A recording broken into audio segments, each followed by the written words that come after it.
Okay guys, kita akan pergi test drive dengan kereta ni. Ini ialah standard spec GAC GS3 spec standard. So spec standard dia ada kurang sikit. Nanti kita balik, saya akan ceritakan apakah spec standard, sebab masa tu launching saya tak cakap. Kekurangan dia ialah tak ada fog lamp lah.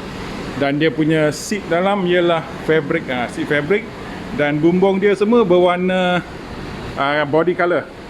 Ini pun body color. Kalau spek premium, A-pillar, yang ini bumbung, roof rail, semuanya hitam. Di belakang pun sama, semuanya hitam, termasuk dia punya spoiler. Tapi kalau dia spek standard, semuanya body color. Body color. So saya tunjuk kereta sekejap. Ok, jom kita pergi test drive.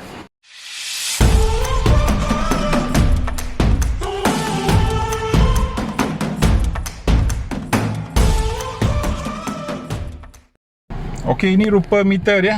Let's take a look at the meter. Tengok, cantik. Masih analog tapi cantik lah. Kenapa tak mau fokus? Ok, ini dia punya infotainment. Except, is it touchscreen? No. Ok, seolah-olah macam Android player.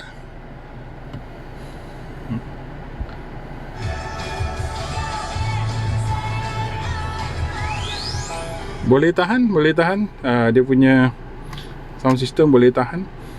Ok, ada Android player punya option. Oh, ada touchscreen. Picture, video, vehicle setting, system setting, Apple CarPlay. Tak ada Android Auto Itu saja yang ada. So jom kita test drive.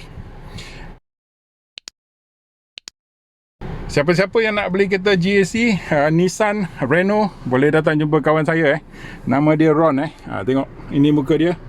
Dia malu Ron. So saya akan bagi nombor handphone dia. Siapa-siapa yang nak test drive, nak beli Renault, Nissan, GAC, boleh cari dengan dia. Ok, jom kita test drive. Ok, let's start.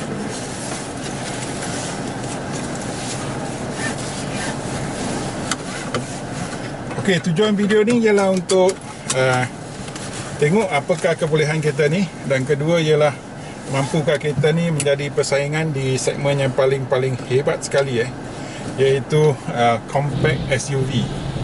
So kita dah tengok kereta 2008, Proton X50, Honda HR-V, Toyota Corolla Cross, Hyundai Kona, semua kita dah test drive. Kereta ni mencabar skill kita.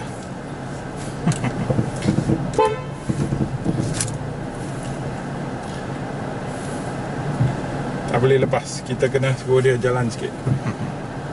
Okay. Oh, brake dia makan. The brake is very grippy, very nice, very grippy.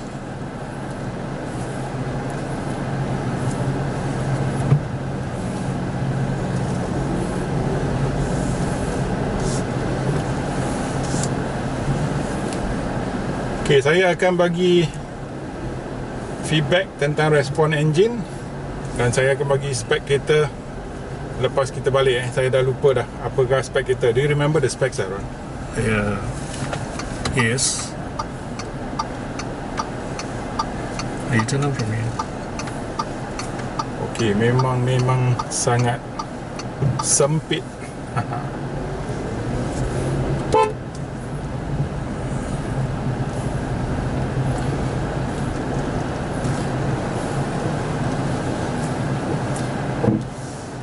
Okay, first impression kereta ni, walaupun 1.2 1.5, sorry, 1.5. boleh tahan, dia punya power boleh tahan. It's a double wave cam. Okay, double wave cam. And then DCVVT. Okay, dia bukan DCVT, dia DCVVT. DCVVT. Dua continuous variable timing. 4 cylinder, 16 valve. 4 cylinder, 16 valve. Dari segi respon steering boleh tahan. Anymore? Can I have the horsepower? Okay, the horsepower is 114 PS. Okay, 114 PS. And then the torque is 150 Newton meter. Oh, 150 Newton meter torque. Tapi dia punya engine ditune dengan begitu berkuasa sekali. The car is really, the engine is really tuned. to be very very torquey. So sangat-sangat senang. Tekan minyak sikit dah jalan dah. Okay, kita polis kat depan. Saya tak tahu nak tekan ke tidak. Macam mana ni? Dari segi feedback steering, dia memang, the steering is very nice, very tight. It comes with 4-wheel disc brake. Okay, ada disc brake di keempat-empat tayar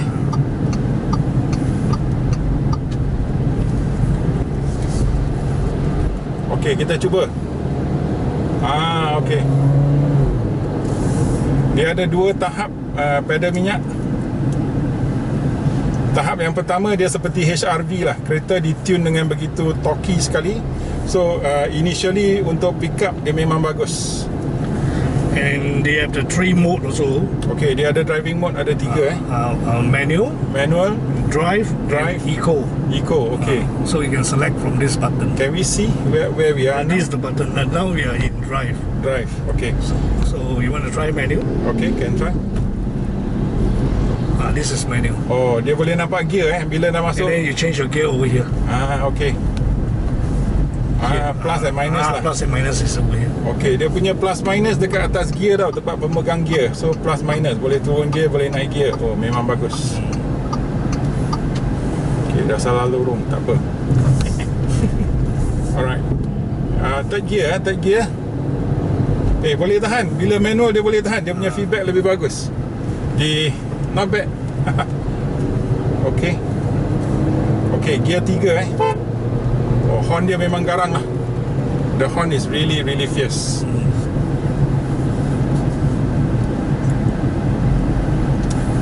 Okay, saya turun gear kedua, second gear. Nanti saya tunjuk macam mana saya tukar gear. Dia punya button ada butang di pemegang gear knob sana.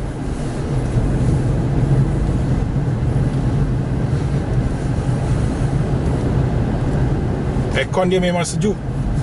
Lebih sejuk daripada X50, lebih sejuk daripada Peugeot, Toyota Corolla Cross. Activa saya pun lebih sejuk Honda Jazz pun lebih sejuk. Memang bagus dia punya aircon. So isu aircon di belakang, dia tak ada aircon di belakang, mungkin tidak menjadi isu sebab aircon dia berkuasa. Aircon is very cool. Very cool. So it's a non-issue if you are actually seated at the back without the rear aircon vents. So I'm on second gear. I want to go to third gear. I take the corner. Ambil corner Oh, not bad. Keep to the left. Okay. Boleh tahan agak tajam dia punya cornering. Dari segi handling kereta dia hampir setaraf dengan X50. Dia boleh mengejar Peugeot 2008. Kalau kita nak bandingkan dengan Corolla Cross HRV, kereta ni punya handling lebih sharp. The handling of this car is much sharper than Corolla Cross, the Japanese cars. The HRV much sharper. Lebih tajam daripada Activa lah, tak payah cakap. Activa kalah lah dari segi handling. Dari segi steering dia lebih berat sedikit, tapi itu cukup. Okey, dia tak jadi masalah. Tapi steering dia berat supaya anda tak ada buat sudden movement. Okey, dari segi tukar arah saya cuba tukar arah. Okey. Okey, gear 3 Express. gear 4. Okey, insulasi bunyi 100. Kita dekat 100 sekarang. Bunyi angin tak banyak, bunyi tayar ada sikit, tapi jalan sebenarnya kasar lah. The road is rough, so you can hear a bit of tire roar. So dari segi insulasi bunyi, dia menang daripada Toyota Corolla Cross, dia menang daripada HRV. Kalau cakap dengan Peugeot 2008 lebih baik sedikit. Dari segi X50 lebih kurang sama. Kalau dari segi Activa, dia menang Activa sikit lah.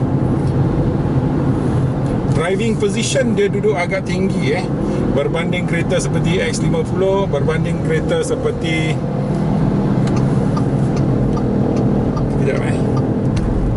berbanding X50 ni lebih tinggi sikit, duduk lebih tinggi sikit. Berbanding Peugeot 2008 ini duduk lebih tinggi sikit. Corolla Cross ini pun lebih tinggi. So saya rasa mungkin ini adalah tempat duduk yang paling tinggi sekali. Berbanding dengan Kona pun ini lebih tinggi sikit. So dikatakan kereta ni datang dengan enjin Toyota. Saya tak tahu, sila pergi research. Okay. Tapi dari segi respon enjin boleh tahan. Tapi dia tidak secepat dari segi pencetusan kuasa. Dia tidak secepat. Do I turn left? Yeah. Okay. Dia tidak secepat enjin turbo lah. Dia ialah NA, this is NA engine, right? Yes. So 114 PS 150 Nm torque memadai. Is enough for city driving. It's very much enough. 6 speed.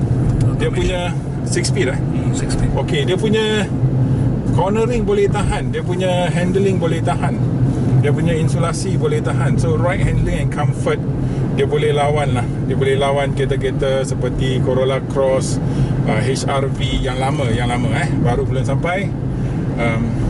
Tapi Peugeot X50, Peugeot lebih sharp lah. Peugeot lebih sharp, lebih berkuasa. Manakala X50 ada yang lebih baik sedikit, ada yang kurang sedikit. So dari segi insulasi bunyi, saya rasa kereta ni menang X50.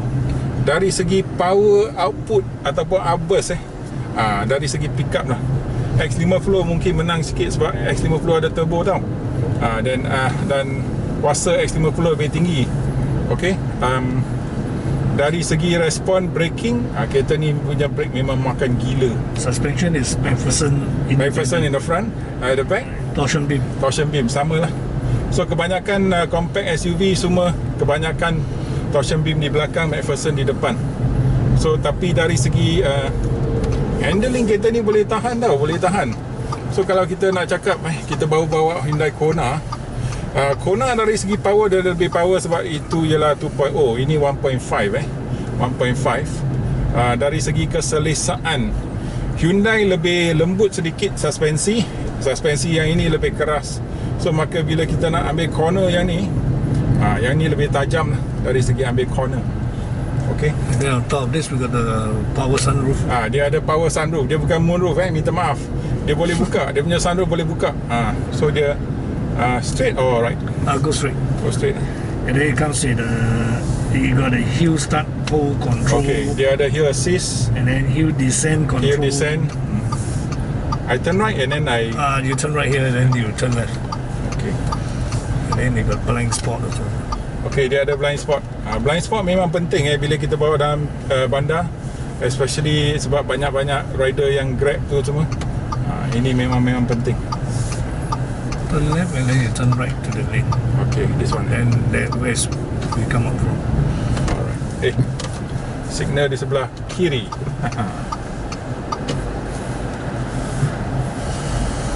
Okay, bila kita jalan dengan senyap, tengok enjin dia memang senyap. So kalau lawan dengan X50 ialah enjin 3 cylinder di mana ada getaran enjin. Yang ni tak rasa.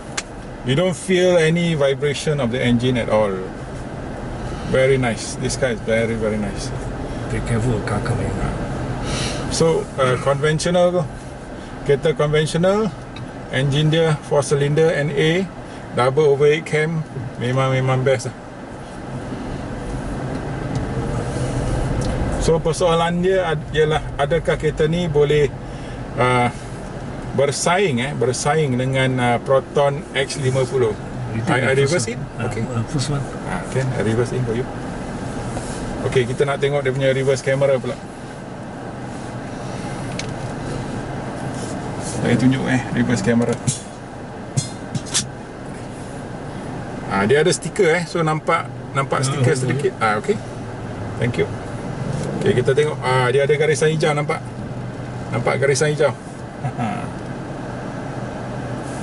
So ada guide, ada garisan untuk guide masuk.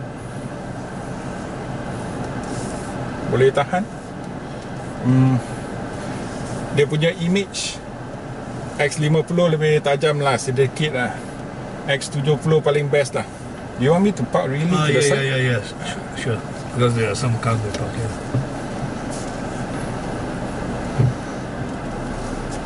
So kita tengok sekali lagi dia punya reverse camera. Okay, steering dia boleh tahan lah bila kita nak parking kan. Dia punya steering boleh tahan. Kita nak kendalikan dengan agak senang. Very easy to maneuver the car, especially in tight spaces. And now that you have the reverse cam, it's actually very nice. Thank you very much. Yeah. Okay guys, so ingat, siapa-siapa yang kat Kuala Lumpur nak beli kereta Renault, Nissan, GAC, datang cari dengan Ron. Saya akan bagi nombor handphone dia kat bawah. So dari segi finishing ni semua, hanya satu perbezaan antara spek standard dengan spek spek premium. Nampak dia punya seat, dia punya seat ialah semi leather sini. So kalau spek premium dia ialah Full leather. And then they have the cup holder. Ada cup holder dekat belakang. Okay, so itu saja untuk test drive kita dengan GAC GS3. Kalau kita nak lawan dengan Proton X50, dia boleh lawan, tapi dia punya kuasa engine kurang sedikit dari segi pickup. Dari segi pickup dia kurang sikit dengan X50, sebab X50 ialah 1.5 turbo dan kuasa X50 lebih tinggi. Kalau kita nak lawan dengan kereta Kona, Corolla Cross HRV, dia mampu berlawan dari segi handling. Dia punya handling lebih sharp daripada Corolla Cross, daripada HRV. Tapi bila kita lawan dengan Peugeot 2008, dari segi kuasa, dari segi handling, dia tewas lah. Sebab Peugeot punya handling lebih sharp, Peugeot punya kuasa 1.2 turbo lebih berkuasa. So itu saja. Kalau kita nak cakap antara kereta ni dengan kereta Pro 2 Ativa punya pickup pun lebih tinggi sebab 1.0 turbo. Tapi dari segi build quality, dari segi insulasi bunyi, handling, kereta ni menang Ativa kalah. Okay, so memang sedih saya. So not bad, kereta ni boleh tahan. Okay, jumpa lagi di video akan datang. Jangan lupa like, share, subscribe. Bye bye. Okay, kita tengok dia punya aircon. Dia punya aircon macam ni. Ini boleh control aircon up and down. Boleh naikkan angin, boleh turunkan angin. Dari segi kunci, yang standard masih menggunakan spek standard, masih menggunakan kunci, sistem kunci. Hanya yang spek premium ada start stop button. Itu dia. Okey, ini rupa kunci dia. Lock, unlock dan buka boot lah. So ada juga kunci macam ni sistem macam kunci Audi lah. Ini belakang dia. Okey.